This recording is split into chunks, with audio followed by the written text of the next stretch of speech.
Ustadz, pintu toilet rumah lebih baik dibuka atau ditutup? Bagus tutup. Bagus sekali tandas jangan dalam rumah. Orang dulu punya betul. Tandas jangan sama satu rumah dengan kita. Kalau boleh. Luar. Sebab dia dah kirakan istana bahagian inilah. Castle, istananya khaba'ith, khubuthul khaba'ith. Itu rumah diorang. Sebab orang-orang dulu buat tandas semua kat belakang. Okey, sebab dulu memang sesuai.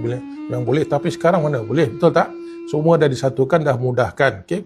Oleh kerana dah dimudahkan, jangan sampai kita share same environment. Tutup lah paling terbaik. Tutup. Sentiasa tutup tu adalah paling terbaik. Cuma tingkat yang kat dalam buka lah supaya angin dia kan. Sebab kalau semua tutup, nanti dia punya simen merekah pula.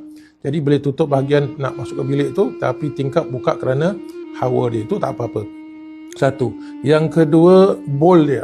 Soalan dia, bowl ni nak tutup ke boleh terbuka selalu? Siang hari boleh buka, malam tutup. Siang hari memang buka okey. Kena matahari pun tak apa. Papa kasih dia tu. Tapi dia masuk maghrib, tutup. Besok lepas subuh dah boleh buka balik. Malam tutup. Pasal diorangnya malam aktif. Makhluk-makhluk ni kat dalam kalau masuk macam-macam dia.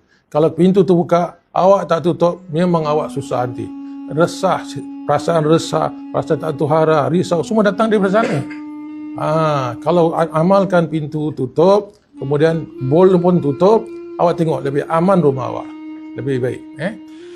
Itu antara yang dia pesan. Walaupun tak ada kitab, tak ada dalam hadis, tapi kiai-kiai berpesan kerana tajribah mereka, penglihatan rohani mereka demikian. Mereka mengatakan bagus tutup pintu dan toilet bowl-nya itu tutup sekali. Ini pandangan ulama-ulama yang ada pada zaman kita.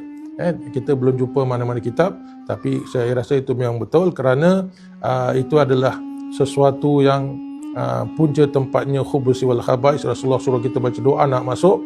Sekarang benda tu dah satu bilik dengan rumah kita, jadi kita kena lebih careful, kena lebih berjaga-jaga.